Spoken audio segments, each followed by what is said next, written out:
¿Alguna vez se han sentido fuera de lugar, solos en su propia casa, rodeados de aquellos a quienes llaman familia? Yo viví con esa sensación durante años, como una extra insignificante en la ostentosa obra de teatro de mi familia política. Pero lo acepté, porque pensaba que la paz, a veces, debe comprarse con el silencio. Hasta aquel día. El día en que mi silencio fue destrozado por la humillación más cruel que se pueda imaginar. Durante la fastuosa fiesta de bienvenida para mi cuñada, que regresaba con su doctorado, ante toda la familia, solo por atreverme a expresar una opinión contraria, ella no dudó en señalarme directamente y gritar: ¿tú qué vas a saber con solo el bachillerato? Las que no han estudiado mejor que se callen la boca. En ese instante, el mundo a mi alrededor se hizo añicos. No lloré. Simplemente me di la vuelta con frialdad y me marché. Pero justo cuando puse un pie fuera de aquella puerta infernal, sonó un teléfono. Una llamada del destino que no solo cambiaría mi suerte, sino que también prepararía el reencuentro más espectacular para mi arrogante cuñada. Mi nombre es Isabel, y tengo 30 años. Hace un año me casé con Javier. A ojos de todos tuve mucha suerte. Mi marido es un ingeniero de construcción, un hombre bueno y trabajador. Mi suegra, Carmen, es una maestra jubilada de una familia de buena reputación. Y mi cuñada, Beatriz, es el orgullo de todo el linaje, una estudiante brillante que acababa de doctorarse en el extranjero. En cuanto a mí, a sus ojos, yo solo era una esposa afortunada, una huérfana que apenas terminó el bachillerato y abrió una pequeña librería-cafetería, sin estatus, sin títulos. Acepté esa disparidad social, acepté vivir una vida sencilla, un paso por detrás, siendo el apoyo de mi marido. Creí que el amor sería suficiente. Pero me equivoqué. Aquella noche, mi familia política organizó una fiesta sin precedentes. Carmen, mi suegra, había invitado a casi todos los parientes y amigos cercanos para celebrar el regreso de la nueva doctora, Beatriz. La estrella de la fiesta era, por supuesto, Beatriz. Llevaba un carísimo vestido de marca, un maquillaje deslumbrante y de pie en medio del salón. No paraba de hablar de sus logros en el extranjero. Hablaba de sus investigaciones de alto nivel, de cómo profesores de renombre mundial se habían maravillado con su talento, y declaró que, con su título, solo se postularía a los puestos directivos más altos en las corporaciones más importantes de España, siendo su objetivo número 1 el Grupo Imperio. Al oír las palabras Grupo Imperio, mi corazón se encogió. Sentí una ironía indescriptible. Solo pude bajar la cabeza y retirarme en silencio a la cocina, continuando con mi labor de sirvienta no remunerada en la fiesta de mi propia familia. Todo podría haber transcurrido sin incidentes en mi papel de siempre si no hubiera sido por aquella fatídica discusión. Cuando la fiesta estaba a punto de terminar, un amigo de Javier, que también era socio comercial, le preguntó por sus planes futuros. Javier compartió honestamente que su empresa quería licitar para un pequeño proyecto dentro de una cadena de proyectos de un gran conglomerado, pero que los requisitos eran muy estrictos y no se sentía muy seguro.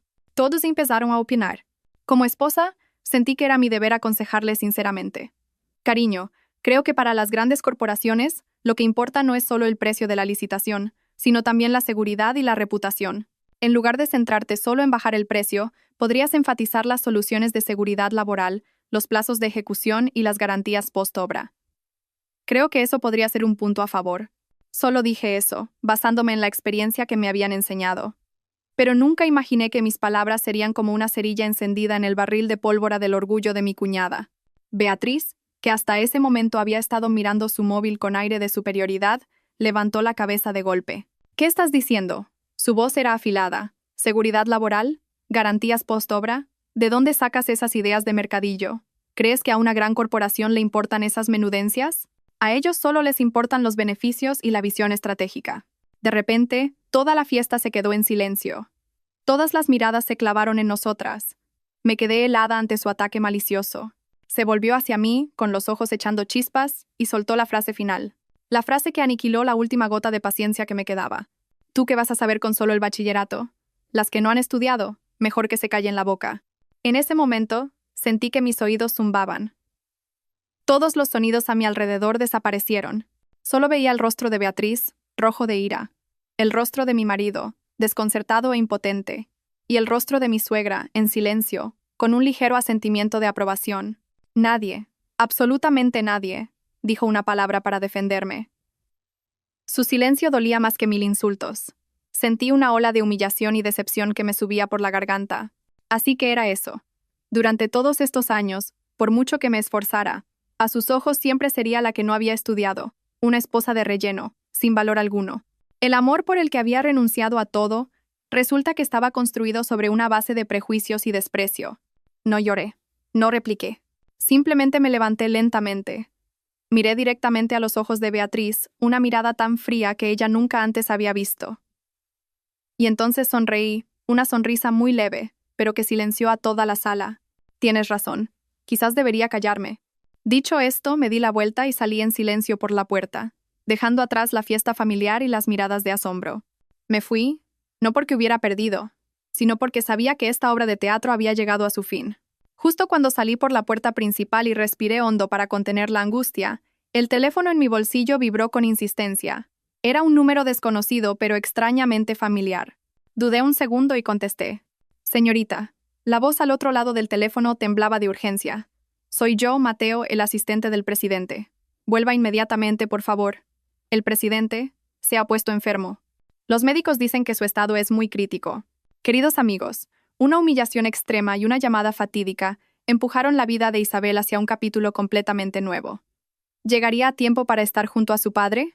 ¿Y cómo sería el reencuentro entre la cuñada doctora y la cuñada presidenta? Si esta historia ha empezado a despertar su curiosidad, no duden en suscribirse al canal, dar a me gusta y compartir, porque esta partida de ajedrez mental no ha hecho más que empezar. El taxi volaba por la noche, atravesando las calles iluminadas de Madrid, pero en mis ojos, en ese momento, todo era solo una mancha borrosa y sin alma. Las palabras de Mateo, el asistente de confianza de mi padre, aún resonaban en mis oídos. Su estado es muy crítico. Esas dos palabras, muy crítico, fueron como un martillazo en mi pecho, destrozando toda la ira, toda la humillación que acababa de sufrir en casa de mi marido. Ahora, dentro de mí, solo quedaba un miedo atroz. Un miedo que había estado enterrado durante 7 años y que ahora resurgía, desgarrando mi alma. El miedo a perder al único familiar que me quedaba en este mundo. Mi padre, el hombre a quien había amado y odiado a partes iguales. El hombre de quien había intentado huir durante los últimos 7 años. Cuando el taxi se detuvo frente a la entrada del hospital privado más lujoso de la ciudad, corrí como una exhalación hacia la zona de habitaciones VIP. Mateo ya me estaba esperando allí. Su rostro, habitualmente sereno, estaba ahora marcado por profundas arrugas de preocupación. Señorita, ha llegado. El presidente está en la unidad de cuidados intensivos. Miré a través de la pequeña ventana de cristal.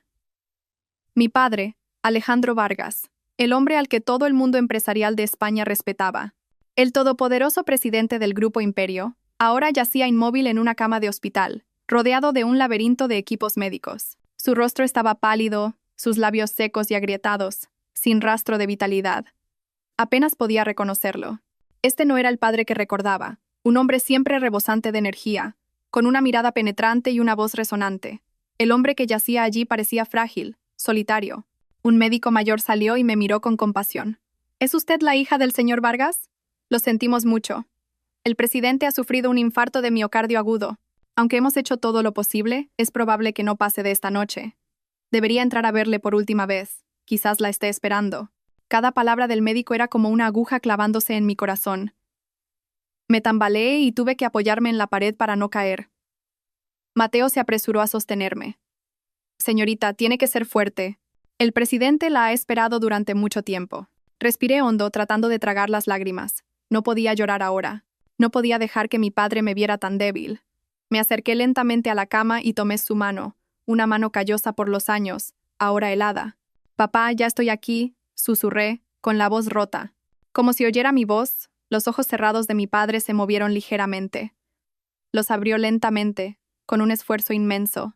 Me miró, una mirada desprovista de su habitual severidad y autoridad, llena solo de amor, arrepentimiento y un remordimiento infinito. Isabel, hija mía, susurró. Estoy aquí, papá, estoy aquí. Rompí a llorar. Las lágrimas que había contenido brotaron como un torrente. Papá, lo siento, dijo, cada palabra extraída de sus últimas fuerzas. Por lo de tu madre. Me equivoqué. Al oírle mencionar a mi madre, los recuerdos de hace 7 años, del día fatídico que nos separó, volvieron con una claridad abrumadora, como si hubieran ocurrido ayer. Hace 7 años yo era todavía una joven de 23 años. Mi vida era de color de rosa. Tenía un padre brillante y una madre cariñosa. Mi padre, Alejandro Vargas, había construido el Grupo Imperio desde cero. Era un hombre de negocios, siempre ocupado, pero también un padre que adoraba a su hija. Mi madre era una mujer de familia, el pilar que sostenía a mi padre. Su amor había sido una leyenda, un testimonio de amor verdadero en el despiadado mundo de los negocios. Pero la tragedia golpeó en su 25 grado aniversario de bodas. Mi padre había prometido dejar todo el trabajo para dedicarle el día entero. Mi madre estaba radiante. Se puso su vestido de gala más hermoso, se maquilló y esperó a que volviera a casa. Pero mi padre no volvió. En el último minuto, una llamada de Nueva York lo retuvo. Un acuerdo de miles de millones de euros estaba en problemas y requería su atención personal inmediata. Mi padre llamó, con la voz llena de disculpas, prometiendo volver tan pronto como pudiera. Mi madre estaba triste, pero nunca le reprochó nada. Solo sonrió y me dijo, «Bueno, el trabajo de tu padre es así. ¿Vamos a cenar tú y yo, cariño?» Fuimos juntas a aquel restaurante. Mamá intentó parecer alegre, pero yo sabía lo triste y decepcionada que estaba. De camino a casa, empezó a llover a cántaros. Un camión perdió el control y se estrelló directamente contra nuestro coche. Yo solo sufrí heridas leves, pero mi madre, ella se fue para siempre. La muerte de mi madre fue un shock terrible para mí, pero lo que me causó más dolor y rabia fue la ausencia de mi padre en sus últimos momentos. No estuvo allí cuando ocurrió el accidente. No estuvo allí para tomar la mano de mi madre por última vez. Solo regresó al día siguiente, cuando ella ya yacía fría en la morgue. En el funeral de mi madre, no le dirigí la palabra a mi padre. Solo lo miraba con ojos fríos, llenos de odio. En la mente inmadura de una joven sumida en el dolor, le eché toda la culpa. Creí que su adicción al trabajo, que esos acuerdos multimillonarios, me habían arrebatado a mi madre. ¿Por qué?, le grité esa noche. ¿Por qué siempre el trabajo? ¿Es el dinero tan importante para ti? ¿Más importante que mamá? ¿Que esta familia? ¿Sabes una cosa? Mamá te esperó. Murió sola, esperándote. Todo es por tu culpa. Tú la mataste. Mis palabras fueron como puñales en su corazón ya destrozado. Se quedó allí, paralizado, envejeciendo 10 años en un instante. No se explicó, no se defendió. Simplemente soportó mi ira en silencio. Su silencio, en ese momento, lo interpreté como una confesión. El conflicto entre nosotros llegó a su punto álgido. No podía vivir bajo el mismo techo que el hombre que creía responsable de la muerte de mi madre. Una semana después del funeral, tomé una decisión de la que me arrepentiría toda la vida. No podía enfrentarme a un padre hacia el que solo sentía reproche. Tenía que irme, escapar de ese lugar, del nombre Isabel Vargas, hija del presidente Alejandro Vargas, un nombre que sentía pesado y falso. Dejé una breve nota en el escritorio de mi padre. No me despedí. Solo escribí que necesitaba una vida diferente, una vida no envuelta en dinero y poder, las cosas que creía que me habían quitado a mi madre. Corté todo contacto, rechacé cualquier ayuda económica, llevándome solo los pequeños ahorros que mi madre me había dado, y comencé mi huida de mi propia vida. Huí como una fugitiva a otra ciudad, un lugar donde nadie sabía quién era. Creé una tapadera perfecta, una huérfana desde pequeña, que solo terminó el bachillerato y tuvo que buscarse la vida. Alquilé un pequeño apartamento y con el dinero que me quedaba abrí una librería-cafetería. La llamé El Rincón Tranquilo. Era todo lo que anhelaba en ese momento. Paz, una vida sencilla, sin reuniones, sin contratos, sin vuelos transcontinentales. La nueva vida fue difícil al principio. Yo, una señorita que desde pequeña solo había sabido estudiar y pintar, ahora tenía que hacerlo todo por mí misma. Hubo momentos en los que me sentía agotada, a punto de rendirme, pero fue esa misma ocupación la que me ayudó a aliviar parte de mi dolor. Encontré la alegría en las pequeñas cosas. Un lote de café recién tostado, un cliente habitual que pasaba cada mañana, o una tarde sentada en silencio leyendo en el espacio tranquilo que yo misma había creado. Y entonces Javier entró en mi vida, en una tarde lluviosa como esa. Era el ingeniero supervisor de una obra cerca de mi local. Entró para resguardarse de la lluvia y se convirtió en un cliente habitual. No se parecía a los hombres que había conocido en el mundo de la alta sociedad. No era ostentoso ni presumido. Era amable, genuino, un poco torpe, pero muy cálido. Le gustaba sentarse en un rincón a leer libros de historia. Decía que le encantaba el ambiente tranquilo, el olor a café y a libros viejos. Empezamos a hablar, al principio solo conversaciones triviales, que poco a poco se hicieron más profundas. Le conté mi historia inventada, la de una huérfana que tuvo que emprender por su cuenta. Él se compadeció y admiró mi fuerza. A su lado encontré la verdadera paz. No le importaba quién era yo ni qué tenía, solo le importaba mi persona. Nuestro amor surgió de forma natural, como un arroyo fresco que regaba mi alma seca y llena de cicatrices. Cuando me pidió matrimonio dudé un poco.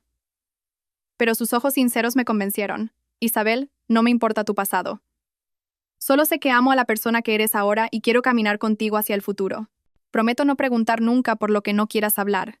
Te daré una familia, un verdadero hogar. Su promesa derribó mis últimas defensas. Asentí, decidiendo enterrar el pasado y empezar una nueva vida.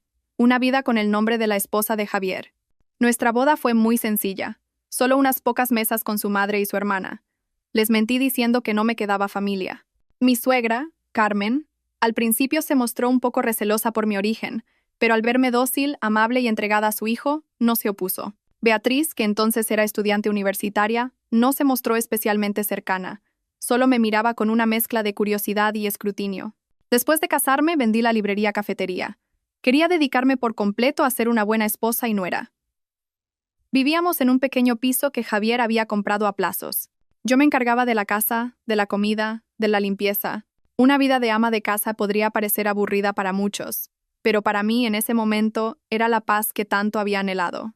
Encontré la felicidad en cuidar del hombre que amaba, en construir nuestro pequeño nido.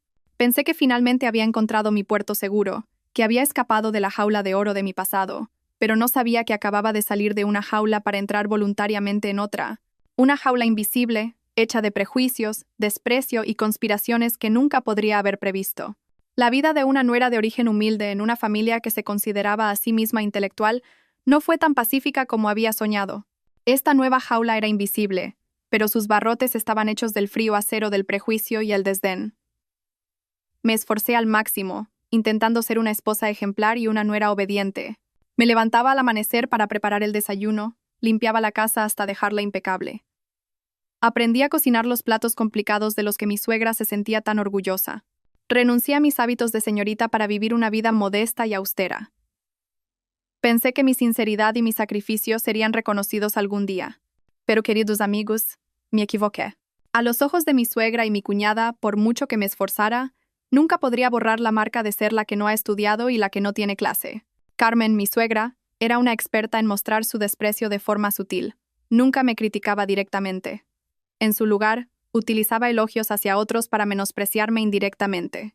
«Ay, esa Laura, la hija de la vecina, qué chica tan lista», decía durante la cena. «La acaban de ascender a jefa de departamento en el banco. Gana un dineral. Se nota que es una chica con estudios, tan competente y ayuda a su marido. ¿Qué suerte tiene él? No como mi pobre hijo, que tiene que cargar con todo él solo». O cuando venían visitas, siempre encontraba la manera de presumir de su hija doctora, y no olvidaba mencionarme con falsa modestia. Sí, mi Beatriz tuvo suerte, le fue bien en los estudios, y esta es mi nuera Isabel. Ella no tuvo la misma suerte, no pudo estudiar mucho, pero es muy buena chica. Se encarga de la casa y la comida, es muy hacendosa. Me había convertido, de esposa, en una criada a la que se le reconocía ser buena chica. La humillación envuelta en palabras aparentemente amables es la más amarga de todas. Esas agujas invisibles, día tras día, mes tras mes, se clavaban en mi autoestima, pero elegí el silencio. Me decía a mí misma que vivía por Javier, por su amor, y Javier, en los primeros años, fue realmente mi apoyo. Seguía siendo cariñoso, me defendía ante su madre y su hermana. Cada vez que su madre me criticaba, él me llevaba a nuestra habitación, me abrazaba y decía: «No le hagas caso, cariño. Mamá es así. Para mí, eres la mejor esposa del mundo». Sus palabras eran mi bálsamo, me ayudaban a calmar las heridas. Por esas palabras seguí aguantando. Pero poco a poco me di cuenta de que su protección eran solo palabras vacías. Podía discutir con su hermana, podía consolarme, pero nunca se atrevió a contradecir de verdad a su madre. Dejó que su madre controlara nuestras vidas. Dejó que su hermana siguiera siendo la estrella de la familia. Y gradualmente, él mismo se vio influenciado por esos prejuicios. Empezó a hablarme menos de su trabajo, asumiendo que yo no entendería las presiones a las que se enfrentaba. Empezó a tomar decisiones importantes sin consultarme. Poco a poco se formó una distancia invisible entre nosotros. Seguía siendo su esposa, la que le preparaba la comida y cuidaba de él, pero ya no era su compañera, su confidente. Me había convertido verdaderamente en una ama de casa, en el sentido más estricto, una persona cuyo mundo se limitaba a la cocina. Y entonces llegó el fatídico día de la fiesta, cuando el desprecio de toda la familia ya no fue sutil, sino que me lo gritaron directamente a la cara. Las que no han estudiado, mejor que se callen la boca. Esa frase destrozó oficialmente mi última ilusión sobre lo que era una familia feliz. La voz débil de mi padre me devolvió al presente. Me miraba con amor, arrepentimiento y un remordimiento infinito.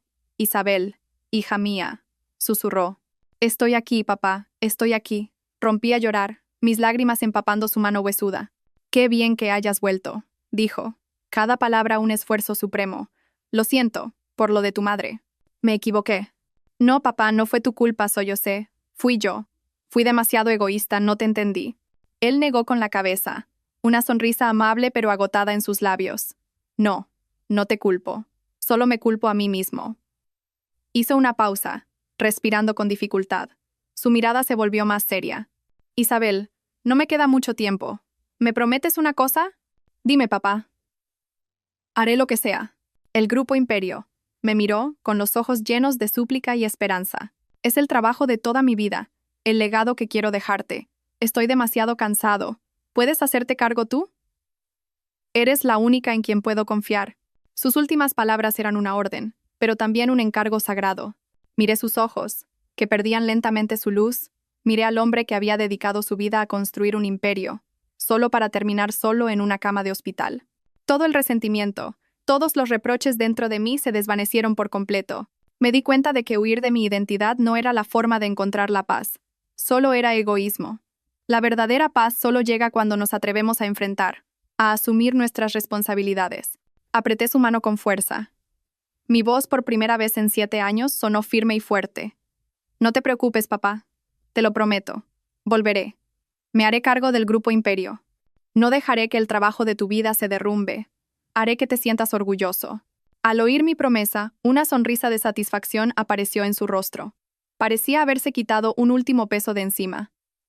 La mano que sostenía la mía se relajó lentamente. El monitor cardíaco a su lado pasó de líneas onduladas a una línea recta y plana, acompañada de un pitido largo e interminable. Mi padre se había ido. Pero se fue en paz, sabiendo que su hija, finalmente, había madurado. Esa noche no me moví del hospital. Me senté en silencio junto a mi padre, sosteniendo su mano ya fría hasta el amanecer. Las lágrimas se habían secado, el dolor se había asentado, dando paso a una determinación fría como el acero. La promesa junto a su lecho de muerte ya no era solo un último deseo. Era un pacto, una misión que debía cumplir. No solo estaba heredando una corporación, estaba heredando la vida entera, la pasión de un gran padre al que le debía una disculpa. La obra de la esposa humilde había llegado a su fin. Isabel Vargas, la hija del presidente Alejandro Vargas, después de 7 años de exilio, había regresado oficialmente. El funeral de mi padre se celebró con una solemnidad acorde a su estatus. Toda la élite empresarial y política del país vino a presentar sus respetos. Durante los días del funeral permanecí de pie junto a su ataúd, vestida de luto, con el rostro impasible, sin derramar una sola lágrima. Mi calma aterradora sorprendió a todos. Algunos decían que era fría como el hielo, otros me admiraban, diciendo que había heredado el temple de una líder. No me importaba. Sabía que las lágrimas eran un lujo en ese momento. Ya no tenía tiempo para ser débil. Después del funeral, se convocó una reunión de emergencia del Consejo de Administración. El propósito era anunciar el testamento de mi padre y elegir al nuevo presidente. El Grupo Imperio estaba como una serpiente sin cabeza.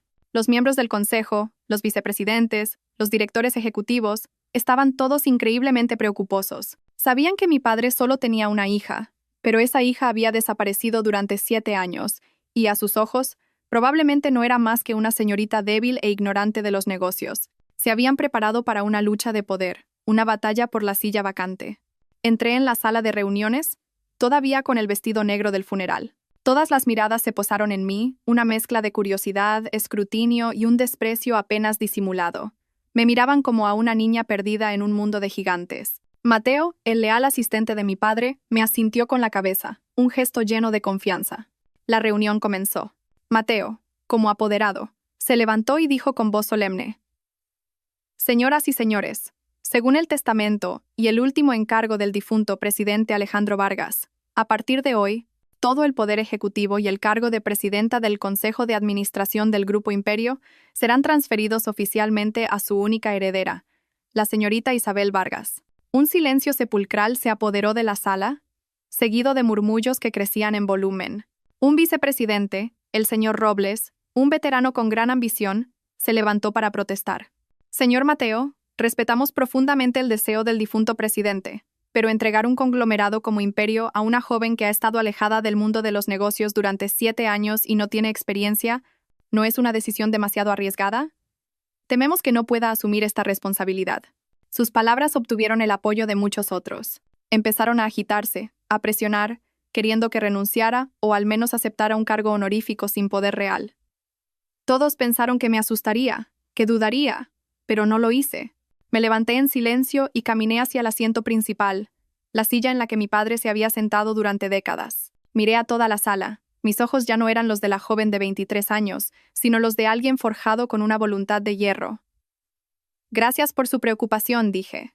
Mi voz era clara, firme y llena de autoridad, acallando todos los murmullos. Entiendo sus dudas. Es cierto, en los últimos 7 años no he estado aquí. Pero eso no significa que no sepa nada. Le hice una señal a Mateo para que proyectara un informe. Este es un análisis de la situación operativa del grupo en los últimos 3 años. Los beneficios, aunque siguen creciendo, se han ralentizado. Los costes operativos están aumentando. Y estamos perdiendo al menos 3 grandes oportunidades de inversión en los sectores de tecnología verde e inteligencia artificial. Toda la sala se quedó en silencio. Estaban atónitos. El análisis era increíblemente detallado y perspicaz, señalando debilidades fundamentales que ni ellos mismos habían reconocido. Continué, con voz fría. Señor Robles, como vicepresidente de inversiones, ¿puede explicar por qué rechazamos el proyecto de energía solar en Andalucía? Según mi informe, era un proyecto con un potencial de rentabilidad de al menos el 30% solo en el primer año. El señor Robles palideció. El sudor perlaba su frente. Bueno, presidenta, vimos muchos riesgos legales en ese proyecto. ¿Riesgos? ¿Sonreí con desdén? ¿O era porque la empresa que ganó la licitación es un competidor directo de la empresa fantasma de su hijo? Mis palabras fueron como una bomba que estalló en la sala. El señor Robles se tambaleó. Y así, uno por uno, señalé las irregularidades y debilidades de cada uno. Durante los últimos 7 años, aunque no estuve presente, nunca dejé de aprender. Mi padre me había enviado regularmente todos los informes, todos los documentos importantes. Me había entrenado en secreto, a distancia, preparándome para este día. Conocimiento, pensamiento estratégico, decisión, todo había sido forjado. Al final de la reunión, nadie se atrevió a protestar.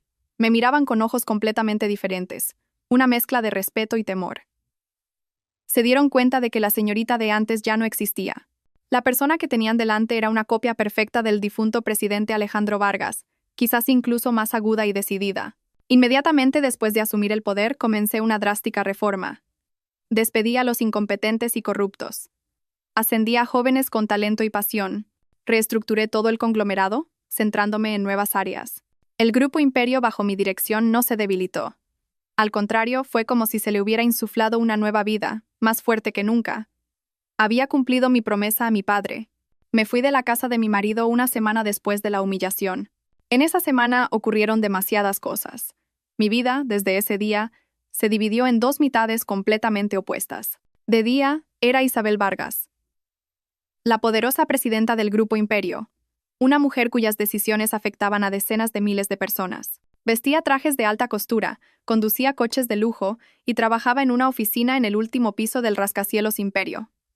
Presidía reuniones tensas, negociaba contratos millonarios. A mi alrededor había asistentes, guardaespaldas, gente que inclinaba la cabeza con reverencia cada vez que aparecía. Pero al caer la noche, cuando me quitaba el traje de poder, volvía a otro papel. Un papel que había interpretado durante un año. Conducía mi modesto coche de vuelta al pequeño piso de las afueras donde vivía la familia de mi marido. Me ponía ropa de casa sencilla, me recogía el pelo y me convertía en Isabel, la esposa sin estudios. Volvía a enfrentarme a las miradas de desprecio, a las críticas de mi suegra y mi cuñada. Les mentí diciendo que, tras la humillación, me había ido de viaje a Mallorca una semana para cambiar de aires. También les informé de que había encontrado un trabajo de administrativa en una pequeña empresa. Se creyeron la historia, incluso con cierta satisfacción. Carmen, mi suegra, me dijo con tono condescendiente. Bueno, tener un trabajo estable y no ser una carga para tu marido ya es una bendición. Contentad con eso. Beatriz, después de la tormentosa fiesta, también se mostró más magnánima. Ya no me insultaba directamente. En su lugar, adoptó una forma más sutil de desprecio. La lástima. La gente que no tuvo la oportunidad de estudiar tiene que aceptarlo. Tú confórmate con ser una empleada de bajo nivel. De las cosas importantes ya nos encargamos Javier y yo, decía, mientras buscaba ofertas de empleo en grandes corporaciones en su MacBook. Esa doble vida era agotadora. Requería una lucidez y una capacidad de actuación extraordinarias. Había días en que, justo después de terminar una tensa reunión del consejo, al llegar a casa tenía que meterme inmediatamente en el papel de esposa dócil y escuchar a mi suegra quejarse de que había comprado verduras que no estaban frescas. Había momentos en los que estaba en mi estudio secreto revisando informes financieros de cientos de millones de euros, y Beatriz entraba de repente, arrojándome ropa sucia. Ya que no haces nada, lávame este vestido a mano. Es de marca y se estropea en la lavadora. Aunque supongo que nunca has visto un vestido tan caro, ¿verdad? Ten cuidado. Tenía que reprimir mi ira, sonreír y aceptarlo. Vivía en esa dicotomía. Pero no me rendí, porque sabía que era una prueba que debía superar. Quería ver cómo era realmente la familia a la que una vez había amado. Quería ver, cuando yo no era más que una esposa corriente, hasta qué punto era profundo el amor que Javier sentía por mí. Y lo más importante, estaba esperando. Esperando una oportunidad, un acto final que sabía que, tarde o temprano, llegaría. El acto en el que mi arrogante cuñada doctora se enfrentaría a su cuñada sin estudios en un papel que nunca podría haber imaginado. Javier, mi marido, era el único que me hacía sentir un poco de culpa. No sabía nada de mi verdadera identidad. Después de que me fuera de la fiesta y durante los días del funeral de mi padre, se mostró increíblemente arrepentido. Me pidió perdón, regañó a su hermana, pero su arrepentimiento no fue más allá. Seguía siendo débil, sin atreverse a contradecir a su madre y a su hermana. Cuando le mentí sobre haberlo perdido todo, vi una fugaz decepción en sus ojos, aunque intentó ocultarla. Seguía tratándome bien, pero sentía que su amor ya no era el mismo. Quizás, en el fondo, también se había visto afectado por los prejuicios de su familia, y había empezado a sentir que su esposa sin estudios ya no estaba a su altura. Acepté todo, lo consideré la prueba final para nuestro matrimonio. La obra de la vida continuaba, y yo esperaba pacientemente el día del telón final. Mientras yo luchaba con mi agotadora doble vida, al otro lado del campo de batalla, mi cuñada, la nueva doctora Beatriz, comenzaba su viaje para conquistar su sueño de grandeza. Regresó a España no solo con un prestigioso título, sino también con una arrogancia y una ambición que no ocultaba. Declaró que, con su talento, merecía un puesto a su altura, una posición que hiciera que todos la miraran con admiración. Y su objetivo no era otro que el Grupo Imperio. Esta elección fue tanto una coincidencia como una inevitabilidad. Coincidencia, porque Imperio era el conglomerado más grande, el sueño de cualquier profesional talentoso.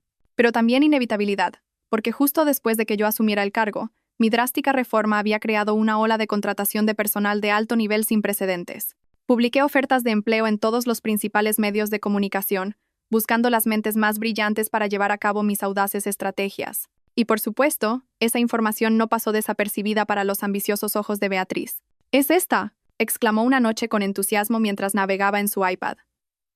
El Grupo Imperio está buscando un director de desarrollo estratégico. Requisitos: doctorado en Administración de Empresas de una universidad de primer nivel mundial. Dios mío, este puesto está hecho a mi medida. Mostró la pantalla a toda la familia, con el rostro iluminado por la confianza. Carmen, mi suegra, se puso las gafas, leyó cada palabra y asintió con aprobación. Así es, ¿quién más podría merecer este puesto sino mi hija? Director en un conglomerado multimillonario. Suena tan impresionante. Javier también animó a su hermana. Es una gran oportunidad, Beatriz. Con tus títulos y tu capacidad, estoy seguro de que lo conseguirás. Solo yo permanecí en silencio. Una leve sonrisa dibujándose en mis labios, invisible para todos. El cebo estaba lanzado, y el pez más ambicioso había picado. En realidad, este proceso de selección lo había creado yo específicamente. Tras analizar la estructura del grupo, me di cuenta de que el departamento de estrategia era bastante débil, pero nunca imaginé que una de las primeras candidatas sería mi arrogante cuñada. Una jugada del destino de lo más irónica. En los días siguientes, Beatriz se dedicó en cuerpo y alma a prepararse. Contrató a expertos para que le redactaran un currículum impecable, enumerando logros, publicaciones y hasta una carta de recomendación de un profesor de renombre. Estaba convencida de que con un perfil tan impresionante, ningún reclutador podría rechazarla. Y así fue. Pocos días después de enviar su solicitud, recibió un correo electrónico invitándola a la primera ronda de entrevistas. Ese día pasó horas preparándose. Salió de casa con una confianza inquebrantable, como una reina a punto de conquistar su reino. Por la noche, regresó con una sonrisa radiante. ¿Qué tal, hija?, preguntó Carmen ansiosamente. Mejor que bien, mamá, respondió Beatriz, lanzando su bolso al sofá con aire de suficiencia. La primera entrevista fue pan comido. Solo una directora de recursos humanos un poco anticuada haciendo preguntas teóricas de manual. En menos de media hora, ya estaba asintiendo y elogiándome. Sinceramente, el nivel del personal directivo en estas grandes empresas no es para tanto. Hablaba como si pasar la entrevista fuera algo obvio. Su arrogancia estaba alcanzando su punto máximo. Yo solo escuchaba en silencio. Sabía que la directora de recursos humanos un poco anticuada a la que se refería era la señora Martínez, una cazatalentos con más de 20 años de experiencia que me había costado mucho reclutar. La señora Martínez me había llamado para informarme justo después. Presidenta, la candidata Beatriz Pérez tiene un currículum excelente y una base teórica sólida, pero tiene un defecto fatal. Es arrogante y carece de experiencia práctica. Sin embargo, siguiendo sus instrucciones, la he aprobado para la siguiente ronda. Continúe con el plan, señora Martínez, le dije. Quiero ver hasta dónde puede llegar esta chica. Y así Beatriz fue superando las siguientes rondas de entrevistas con una facilidad pasmosa. Todo estaba orquestado por mí. Di instrucciones a todos los entrevistadores para que solo hicieran preguntas teóricas, sin profundizar en problemas prácticos complejos. Mi objetivo era alimentar su confianza, su arrogancia, hasta el límite. Quería dejarla volar muy alto, hasta las nubes de su propia fantasía, para luego ser yo misma quien le cortara las alas. Con cada ronda que pasaba, la arrogancia de Beatriz aumentaba. Volvía a casa no solo para presumir, sino para empezar a criticar y juzgar la capacidad de los altos directivos de Imperio. Ese director de marketing solo tiene la fachada. Le hice un par de preguntas sobre estrategia de marca y se quedó sin palabras. Con un par de frases mías, se le iluminó la cara. Oh, la directora financiera es una anticuada. Su mentalidad es del siglo pasado. Le hablé de modelos financieros derivados y se quedó mirándome como si le hablara en chino. Carmen, al escuchar a su hija, estaba encantada y lo contaba a todo el mundo. Javier también parecía muy orgulloso. A menudo me decía, ¿ves, cariño? La gente con estudios es diferente. El pensamiento de Beatriz está a otro nivel. Deberías aprender de ella. Yo solo sonreía y observaba en silencio, como una espectadora viendo una comedia. Me parecía ridículo su cortedad de miras. Estaban alabando a un loro que solo repetía conocimientos de libros, sin saber que el mundo real de los negocios es mucho más cruel y complejo. El sueño de grandeza de Beatriz se acercaba, y yo esperaba pacientemente, esperando el día en que pudiera descorrer el velo y mostrarle que el ave fénix con el que soñaba era en realidad la gallina de corral que siempre había despreciado. Tras superar fácilmente las primeras rondas de entrevistas, la confianza de Beatriz ya no podía describirse con palabras. Estaba completamente convencida de que el puesto de directora de desarrollo estratégico del Grupo Imperio ya era suyo. Empezó a planificar su futuro. Un deportivo, un ático de lujo, una vida como mujer de negocios exitosa y poderosa. Estaba inmersa en su propio sueño, construido sobre elogios falsos y una fantasía sin límites. Cada noche durante la cena, el tema principal eran sus historias sobre Imperio y sus críticas. Actuaba como si ya fuera una alta directiva. Hoy he echado un vistazo al informe anual de Imperio.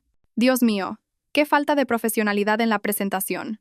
Si yo fuera la directora de estrategia, lo primero que haría sería cambiar toda la identidad de marca del grupo. Carmen asentía, haciéndole el coro. Claro, se necesita gente con visión internacional como tú para que la empresa progrese. Yo solo me sentaba allí, comiendo en silencio. Sabía perfectamente quién había aprobado ese informe anual. Yo misma. Y había sido calificado como uno de los más innovadores y efectivos del sector ese año. Pero no dije nada. Discutir con gente ahogada en su ignorancia y fantasía es la tarea más inútil del mundo. La arrogancia de Beatriz alcanzó su punto culminante cuando recibió el correo electrónico que la invitaba a la tercera ronda de entrevistas, con el vicepresidente ejecutivo de estrategia. ¿Lo veis?, dijo, mostrando el teléfono a toda la familia con aire triunfante. Os lo dije. Con mi nivel, no hay obstáculo que se me resista. Este vicepresidente será solo un veterano que ha ascendido por antigüedad. Pan comido. El día de la tercera entrevista, Beatriz regresó con una sonrisa de victoria, pero esta vez con un ligero matiz de desconcierto.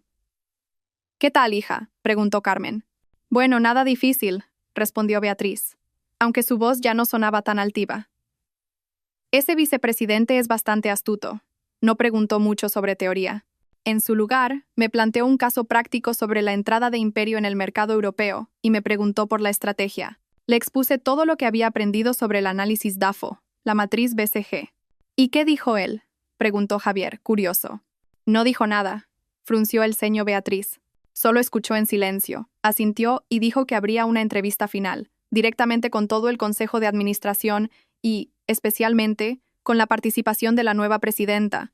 Al oír la palabra presidenta, todos sentimos curiosidad. Desde la muerte del antiguo presidente Alejandro Vargas, la identidad de su sucesor era un gran misterio.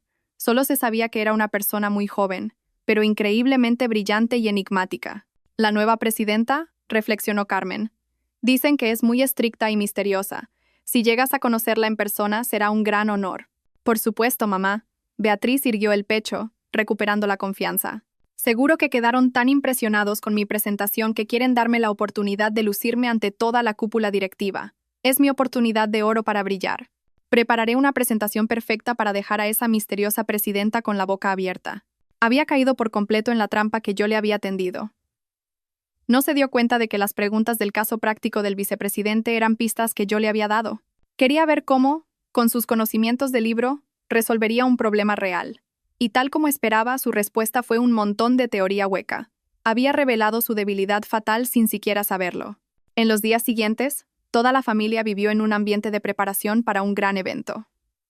Beatriz se encerró en su habitación, preparando día y noche su presentación decisiva. De vez en cuando salía corriendo, hablando sin parar de sus grandes ideas. Ya lo tengo. Propondré una estrategia audaz, que Imperio adquiera una pequeña empresa en Alemania como trampolín. Ese es el pensamiento de un líder de verdad. Yo solo me sentaba allí bebiendo té en silencio y sonriendo para mis adentros. Conocía perfectamente esa audaz idea. Mi padre y yo la habíamos discutido y descartado hacía 3 años por ser demasiado arriesgada. Sus conocimientos estaban obsoletos, pero ella los consideraba geniales. Finalmente, llegó el día del juicio final. Beatriz recibió un correo electrónico oficial invitándola a la sede de Imperio el lunes por la mañana para una reunión y presentación ante el Consejo de Administración. Se volvió loca de alegría. «Lo conseguí. Voy a ser la directora de estrategia de Imperio». Carmen la abrazó, con los ojos llenos de lágrimas. «Qué orgullosa estoy de ti, hija mía. Eres el orgullo de mi vida». Javier también palmeó a su hermana con orgullo. Se volvió hacia mí y dijo algo que fue la gota que colmó el vaso de mi paciencia. ¿Ves, Isabel? La gente con estudios y ambición siempre triunfa. Deberías tomar ejemplo de mi hermana y no conformarte con esta vida de ama de casa sin futuro. No dije nada. Solo levanté la vista y lo miré directamente a los ojos. Y esta vez ya no lo oculté. Dejé que viera en mi mirada no autocompasión ni complejo, sino lástima. Lástima por él y por toda su familia, tan llena de prejuicios y tan corta de miras. La obra estaba a punto de terminar, y yo estaba ansiosa por ver sus reacciones cuando cayera el telón final. Los días previos a la entrevista final no fueron de ansiedad para Beatriz, sino una sucesión de autocomplacencia y halagos. Estaba completamente convencida de su propio talento, creyendo que nadie más merecía el puesto de directora de estrategia de Imperio. Sin embargo, a medida que investigaba más sobre la corporación, un personaje comenzó a despertar en ella no solo curiosidad, sino una extraña admiración.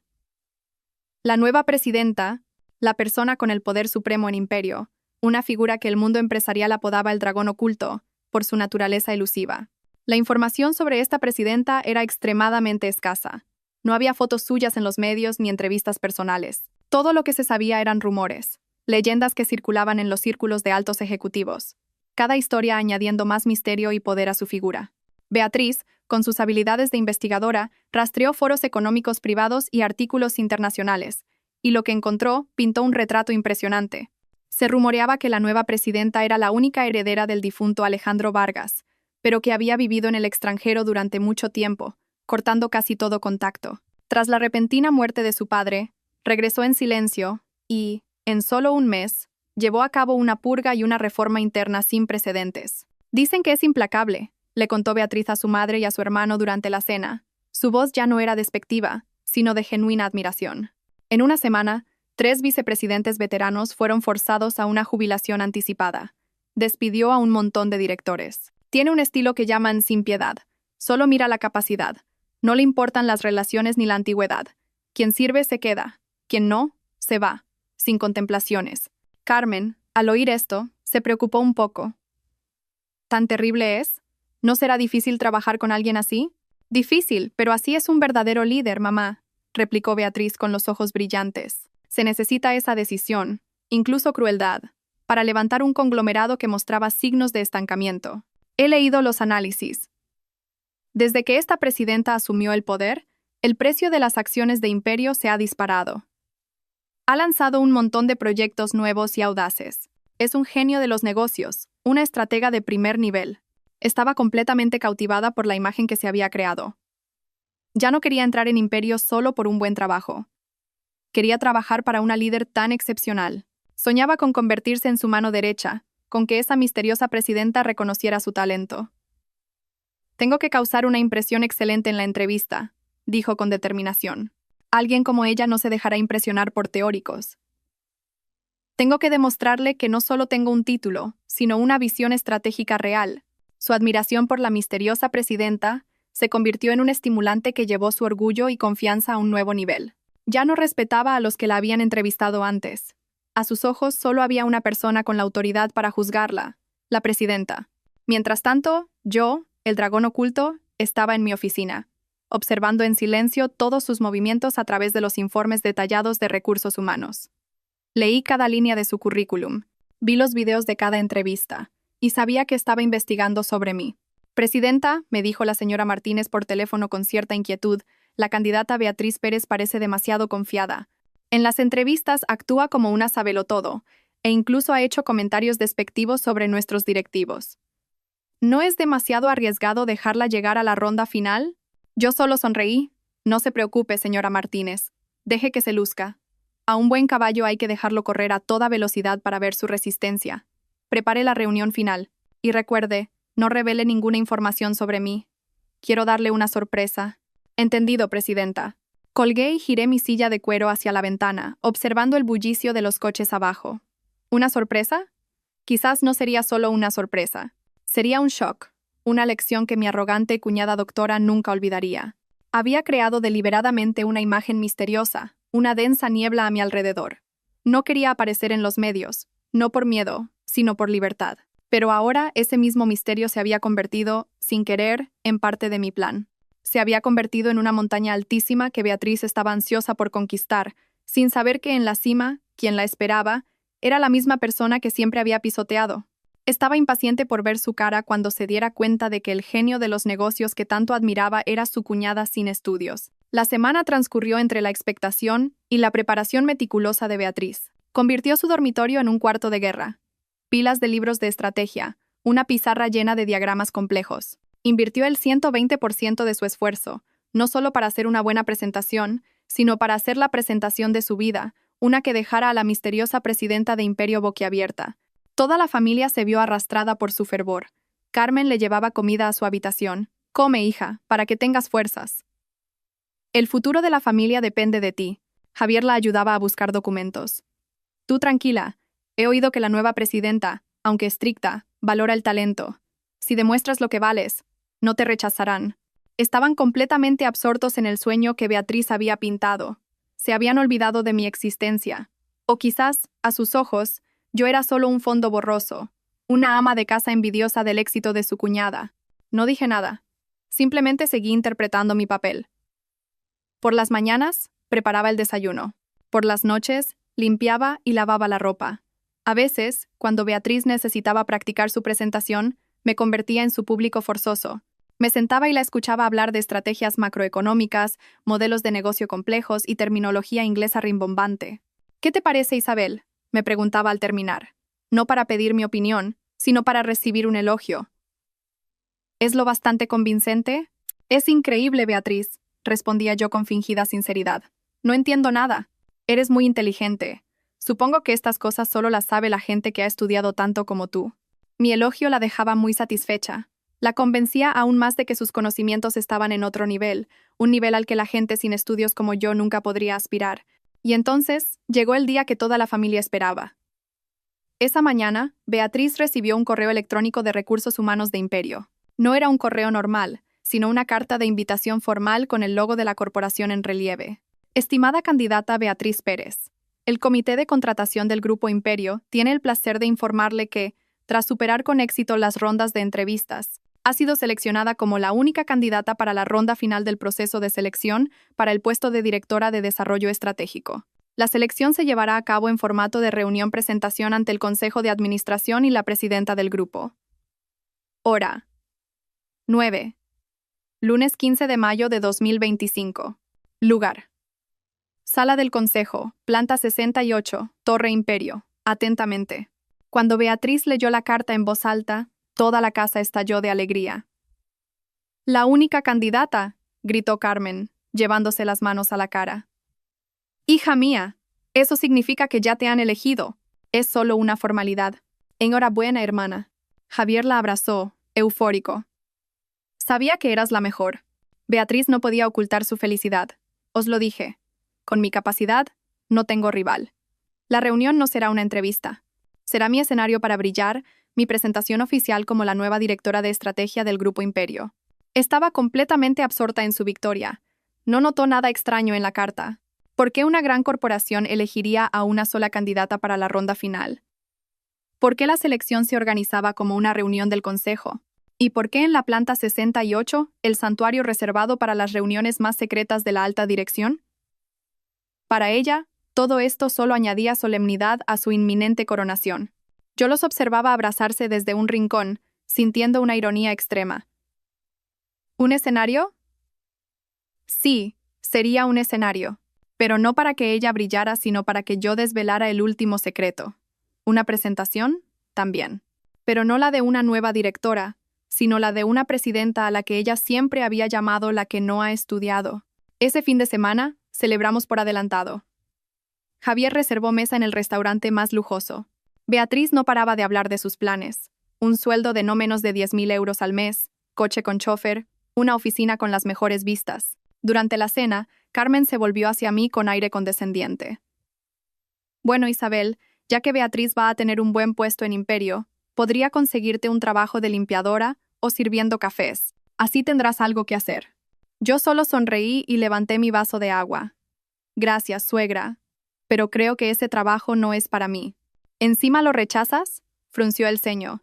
«Entrar en Imperio es una bendición. Si no lo quieres tú, hay miles que lo querrían». No dije más. Bebí mi agua en silencio. No era para mí, cierto. Mi sitio no estaba en la sala del café. Mi sitio estaba en la silla más alta de ese edificio.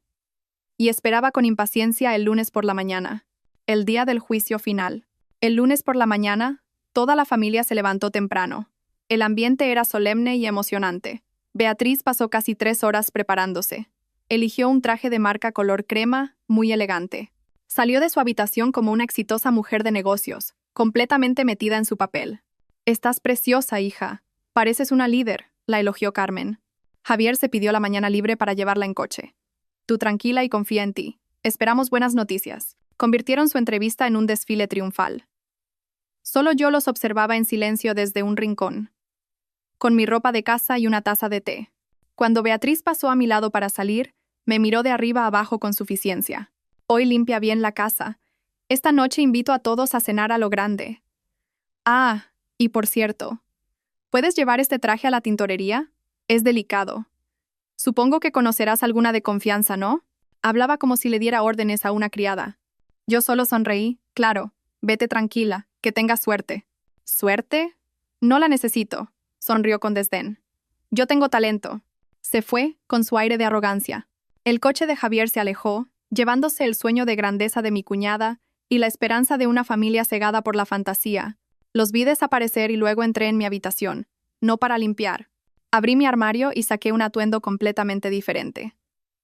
Un traje de diseño color azul marino, unos tacones de firma y el reloj Patek Philippe de edición limitada que me regaló mi padre. Yo también tenía una cita importante, una cita en la planta 68 de la Torre Imperio. Llegué al edificio por una entrada privada, subí a mi oficina en un ascensor de uso exclusivo. Desde allí, a través de las cámaras de seguridad, vi a Beatriz y a Javier entrar en el vestíbulo. Beatriz caminaba con el pecho erguido. Se acercó a la recepción y dijo con altivez: «Soy Beatriz Pérez. Tengo una cita a las 9 con el Consejo de Administración. La recepcionista, siguiendo mis instrucciones, sonrió profesionalmente. Buenos días, señorita Pérez. Por aquí, por favor. La están esperando. Vi a Beatriz entrar en el ascensor de invitados. Su orgullo era palpable. Probablemente pensaba que en pocos minutos caminaría por esos pasillos como una directiva. Apagué el monitor. Respiré hondo. Ya era la hora. Me miré en el espejo. Maquillaje sutil pero definido, mirada fría y decidida. Ya no era Isabel, la esposa sin estudios.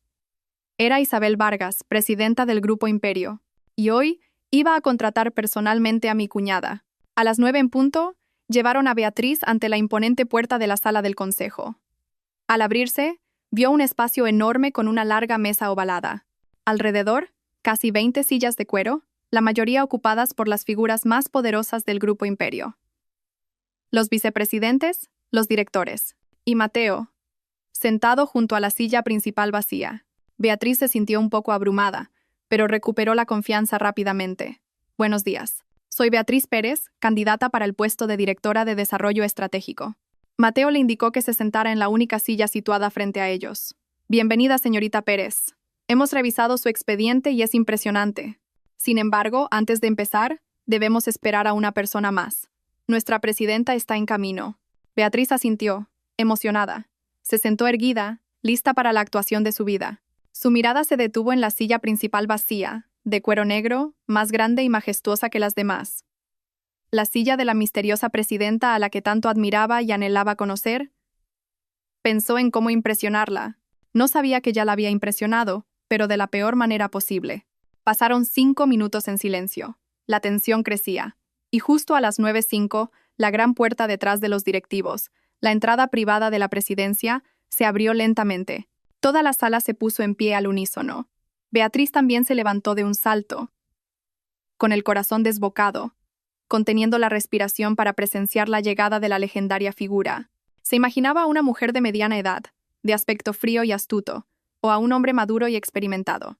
Pero la persona que entró destrozó todas sus expectativas. No era ni lo uno ni lo otro. Era una mujer joven, vestida con un impecable traje azul marino, que realzaba una figura esbelta pero poderosa. Su cabello oscuro, recogido en un moño elegante, revelaba una frente alta e inteligente. Su rostro, maquillado con sutileza, mostraba rasgos delicados, y sobre todo, unos ojos oscuros, profundos, que emanaban una frialdad, una agudeza y una confianza absolutas. La mujer caminó sobre sus tacones, con paso firme y decidido. No miró a nadie, dirigiéndose directamente a la silla principal. Los miembros del consejo inclinaron la cabeza. Buenos días, presidenta. Beatriz se quedó petrificada, como si le hubieran echado un jarro de agua helada. No podía creer lo que veía. Esa cara, esa figura, esos ojos, le resultaban terriblemente familiares. Había visto esa cara todos los días durante el último año. Se había burlado de ella, la había humillado, la había despreciado. No, no puede ser. La mujer, ya sentada en la silla presidencial, levantó lentamente la cabeza. Su mirada recorrió la sala y se detuvo, clavándose directamente en los ojos de Beatriz. Una mirada vacía de emoción, fría, como si mirara a una completa desconocida. Y entonces, habló. Una voz clara, familiar, pero con un tono de poder aterrador. Señorita Pérez, un placer conocerla finalmente. Soy Isabel Vargas, presidenta del Grupo Imperio. Por favor, tomen asiento. Isabel Vargas. El nombre fue como un rayo que fulminó el cerebro de Beatriz.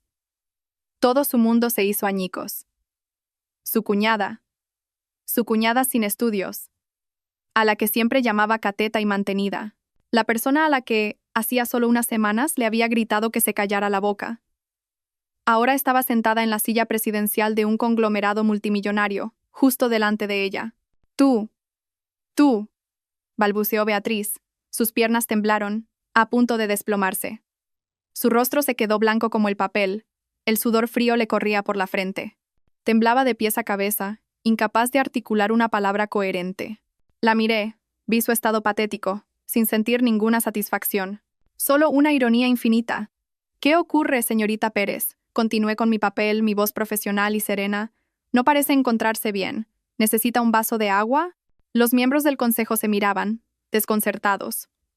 Solo veían que la brillante candidata doctora de antes parecía a punto de desmayarse. No, no, gracias. Consiguió negar con la cabeza, sin dejar de temblar. Yo. Si está lista, la interrumpí, sin darle tiempo a recuperarse. Podemos comenzar la reunión. Según el programa, tiene 15 minutos para presentar su estrategia de desarrollo. Adelante. Señalé la gran pantalla, donde ya estaba proyectada la primera diapositiva de su presentación, Visión Estratégica para PIMES. El título, ahora, parecía la burla más cruel. Beatriz caminó tambaleándose hacia el atril. Cogió el mando a distancia, pero sus manos temblorosas casi lo dejan caer. Miró la pantalla, luego el guión que tan meticulosamente había preparado, pero su mente estaba en blanco. Todos los modelos, las estrategias, las cifras que se había aprendido de memoria se habían esfumado. En su cabeza, solo quedaba mi imagen, la imagen de su cuñada sin estudios sentada en la silla presidencial, y el eco de su propio insulto. «Puede empezar cuando quiera, señorita Pérez», la instó Mateo con severidad. Beatriz se sobresaltó. Intentó respirar hondo. Pulsó el botón para pasar a la siguiente diapositiva. Buenos días, presidenta, señores del Consejo. Comenzó, con la voz temblorosa y rota. Hoy tengo el honor de presentarles. No pudo continuar. Se había derrumbado por completo. El shock había aniquilado su confianza, su arrogancia y su razón. Allí estaba, en el atril, frente a la cúpula directiva de Imperio, pareciendo una niña perdida. El telón había caído de la forma más inesperada, y la verdadera tortura no había hecho más que empezar. El aire en la sala de reuniones era tan denso que se podía oír a Beatriz tragar saliva. Allí estaba, bajo los focos, pero con el rostro gris, sin vida. Era como una actriz que ha olvidado su guión justo antes del estreno. El consejo la miraba con una mezcla de confusión y decepción. La miré, vi su patética figura y sentí una profunda ironía. ¿Qué queda de una persona cuando se le arranca el caparazón de los títulos y las teorías del libro? Señorita Pérez, rompí el silencio. Mi voz todavía profesional, sin emoción. Quizás esté un poco nerviosa. No se preocupe. Si no está lista para su presentación, podemos cambiar el formato. Yo pregunto y usted responde. ¿Le parece? Mi oferta parecía una tabla de salvación. Beatriz asintió frenéticamente, aferrándose a ella. Sí, por favor. Gracias, presidenta. Pensó que sería más fácil. Se equivocaba. La tortura acababa de empezar. No le pregunté nada teórico. Sabía que ese era su punto fuerte. En su lugar, la arrastré al mundo real de los negocios. Un mundo lleno de crisis inesperadas y problemas sin solución en los manuales. Muy bien. Primera pregunta. Empecé, mirándola fijamente. Según su currículum, tiene un conocimiento profundo de modelos de gestión estratégica. Imagine que es la directora de estrategia de Imperio. Mañana nuestro mayor competidor, el grupo Antex, lanza un producto similar al nuestro, pero un 20% más barato. Al mismo tiempo, inician una campaña de desprestigio, difundiendo rumores falsos sobre la calidad de nuestros productos. Tiene 24 horas. ¿Qué haría? La sala guardó silencio. Era un caso de libro en el mundo empresarial, una crisis que cualquier líder debe saber manejar. Beatriz se quedó paralizada. Rebuscó en su memoria. Bueno. Presidenta, según el modelo de las 5 fuerzas de Porter, esto es una amenaza directa. Necesitaríamos hacer un análisis DAFO para... Sonreí con desdén. Señorita Pérez, no necesito que me recite la teoría. Eso lo encuentro en cualquier libro de texto. Necesito acciones. En 24 horas, ¿qué hace concretamente? ¿A quién convoca? ¿Cuál es su primera orden? ¿Qué le dice a la prensa? ¿Baja los precios? Si es así, ¿cuánto? ¿Cómo gestiona la crisis de confianza del cliente? Mis preguntas fueron rápidas, directas, sin dejarle escapatoria. Beatriz estaba abrumada. El sudor le corría por la frente. Yo convocaría una reunión de urgencia con marketing y ventas para discutirlo. ¿Discutir qué? ¿Y cuándo tendríamos resultados? La corté sin piedad. Mientras usted discute, nuestra cuota de mercado se evapora y nuestra reputación se destruye. Un líder estratégico toma decisiones, no solo discute. No tiene una respuesta, ¿verdad? Beatriz bajó la cabeza, avergonzada. Su silencio era la respuesta. Continué con la segunda pregunta, aún más difícil. Bien. En su propuesta sugiere adquirir una empresa en Alemania para entrar en el mercado europeo. Una idea interesante. Pero, ¿conoce la ley antimonopolio alemana? ¿Conoce las diferencias culturales en el entorno laboral entre Alemania y España? ¿Cómo las armonizaría? Y lo más importante, ¿sabía que la empresa que propone adquirir es, en realidad, ¿Una tapadera controlada por nuestro competidor? ¿El grupo Antex?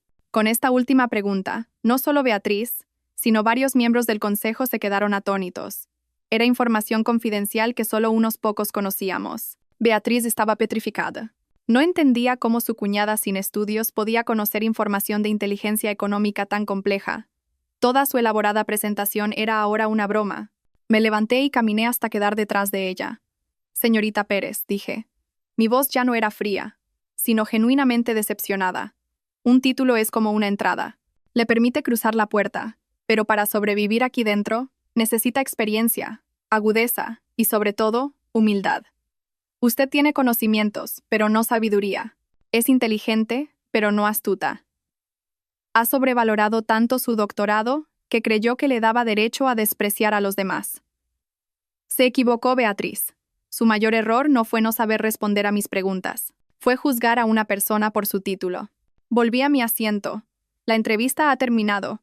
Gracias por venir. Recursos Humanos le comunicará el resultado. Beatriz no pudo más. Rompió a llorar, un llanto de humillación y colapso. Salió corriendo de la sala, dejando tras de sí un silencio sobrecogedor. El orgullo de una doctora había sido aplastado por la cuñada sin estudios que siempre había despreciado. Beatriz llegó a casa destrozada. Se arrojó al sofá, sollozando. Carmen y Javier corrieron hacia ella, alarmados. ¿Qué ha pasado, hija?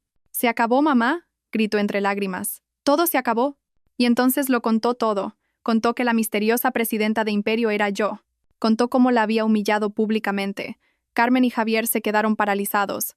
¿Qué dices? ¿Isabel es la presidenta de Imperio? ¿Estás bromeando? No es una broma, gritó Beatriz. Es la verdad. Esa cateta que siempre has despreciado. Nos ha engañado a todos. La verdad explotó en la sala. Javier se tambaleó, recordando todas las veces que había menospreciado a su mujer. Justo en ese momento, la puerta se abrió y entré yo. Ya no era la esposa humilde. Llevaba el traje de poder de la entrevista. Dejé un sobre en la mesa. Es la demanda de divorcio, dije, con voz helada. Fírmala. Javier me miró, atónito. Isabel, ¿qué es esto? ¿De verdad eres? Sí, lo interrumpí. Soy la sin estudios que siempre habéis despreciado. ¿Contentos? Carmen, recuperada del shock inicial, me señaló con el dedo. Tú, nos has engañado. Eres una víbora. Humillaste a mi hija a propósito. ¿Engañar? Sonreí con amargura. Los que se han engañado sois vosotros, con vuestros prejuicios. ¿Alguna vez intentasteis saber quién era yo de verdad? ¿O a vuestros ojos?